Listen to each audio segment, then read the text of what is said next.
Level 1, the straw buyer. The store clerk holds your driver's license under the fluorescent light for 3 seconds too long. Your palms are dry, but your heart beats against your ribs like a trapped bird. You've bought 3 semi-automatic handguns from 3 different shops in southern Ohio this week. The cash in your pocket is warm, handed to you in a fast food parking lot an hour ago.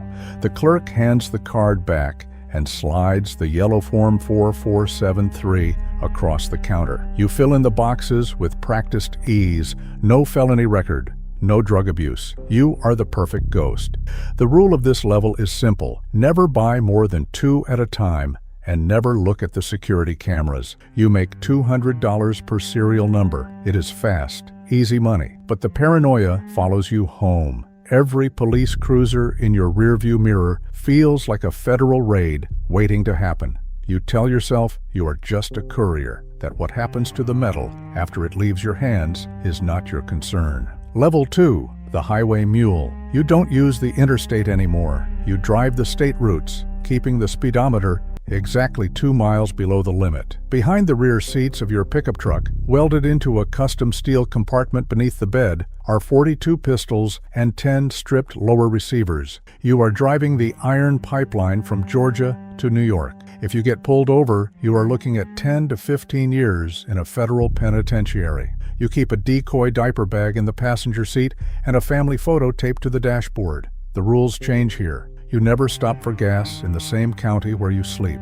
You carry 3 burner phones, each dedicated to a single contact. You clear $8,000 a trip, but the stress turns into a physical ache behind your eyes. You stop talking to your old friends. You find yourself staring at the locked compartment in your truck, wondering whose hands will wrap around those grips next week. Level 3, the port manipulator. You stand on the damp concrete of a shipping terminal in Savannah, watching a massive gantry crane lower a rusted blue container. You do not touch the cargo, you touch the paperwork. Your job is to pay a customs inspector $15,000 in cash to walk away during his scheduled 20-minute break.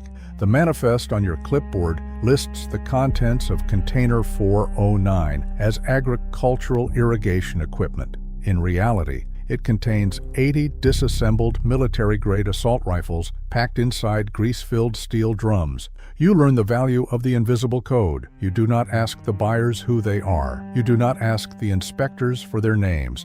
Everyone works in a vacuum. You are clearing $50,000 a month, and for the first time, you feel a surge of genuine power. The fear of local police disappears, replaced by a cold, calculating appreciation for human greed. You realize that everything and everyone has a price. Level 4, the regional broker. You sit in the back office of a defunct auto salvage yard, listening to the rain beat against the metal roof. Across the table sit 2 men with heavy accents and expensive watches. They do not look like street-level criminals. They look like businessmen. You do not carry weapons anymore. You carry connections. You are the bridge between the European manufacturing surplus and the domestic cartels. You arrange the meeting, establish the escrow accounts in offshore jurisdictions, and guarantee the delivery routes. Your cut is 15% of the total transaction. On a quiet Tuesday, you secure a transfer of $300,000, and none of it touches a bank account under your real name. You watch the local news and see the violence erupting in the suburbs. You recognize the specific caliber of the casings recovered from the pavement. You change the channel. You tell yourself that the market demands supply, and if it wasn't you, it would be someone else. Level 5, the depot liquidator. You are standing in a damp concrete bunker in Eastern Europe. The air smells of cosmoline, rotting paper, and damp earth. A corrupt colonel with bloodshot eyes gestures to a row of olive-drab wooden crates that stretch into the darkness. Inside are thousands of UN-issued Soviet-era rifles and rocket-propelled grenades, forgotten by a crumbling state. You pay $40 per unit in cash. You will sell them to buyers in North Africa for $400 per unit. The scale of your reality has shifted. You are no longer dealing in boxes. You are dealing in tonnage. You learn that national borders are nothing more than lines on a map, drawn by people who can be bribed. The adrenaline of the early days is gone, replaced by a deep, emotional numbness. You look at a crate of weapons that could destroy an entire village, and you see nothing but a ledger entry. Level 6, the Air Charter Coordinator. You sit in a quiet terminal in Sharjah, watching a chartered Ilyushin 76 cargo plane taxi down the runway into the desert heat. The flight plan says the aircraft is carrying medical supplies to a humanitarian zone. The cargo bay actually holds 3 tons of light weaponry and ammunition destined for an embargoed rebel faction. You have bypassed international law entirely. You have bribed civil aviation authorities in 3 countries to look the other way as the transponder goes silent over the Red Sea. The stakes are no longer prison time. They are international incidents and drone strikes.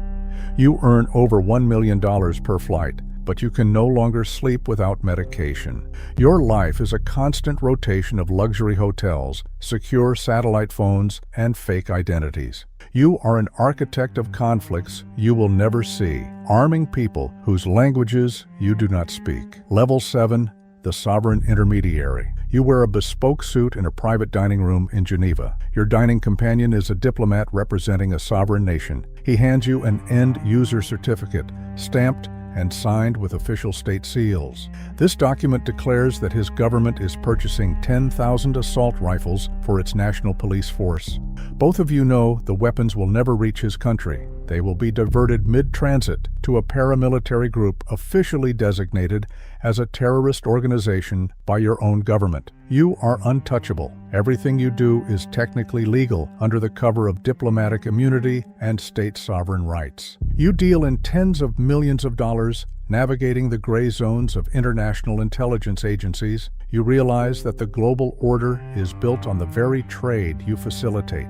You feel like a god, moving the pieces on a chessboard that spans continents, yet you cannot remember the last time you felt safe. Level 8, the Silent Architect. You live in a high-walled villa overlooking the Mediterranean in a country with no extradition treaty. You have $40 million in offshore bank accounts, 3 citizenships under different names, and a security detail that monitors your perimeter 24 hours a day. You never touch a weapon. You never see the money. You are the ghost in the machine, a name whispered in the corridors of foreign ministries and intelligence headquarters. The isolation is absolute. You cannot travel to most of the world without risking immediate arrest by Interpol. You cannot trust your associates because you know exactly how much your head is worth to a rival. The power you spent a lifetime acquiring has built a golden cage. You sit on your terrace, watching the tide come in, realizing that you have traded your identity, your peace, and your soul for numbers on an encrypted screen. Somewhere in Ohio, a young man walks into a gun store. He looks at the security cameras, nervous, holding a clean driver's license in his hand.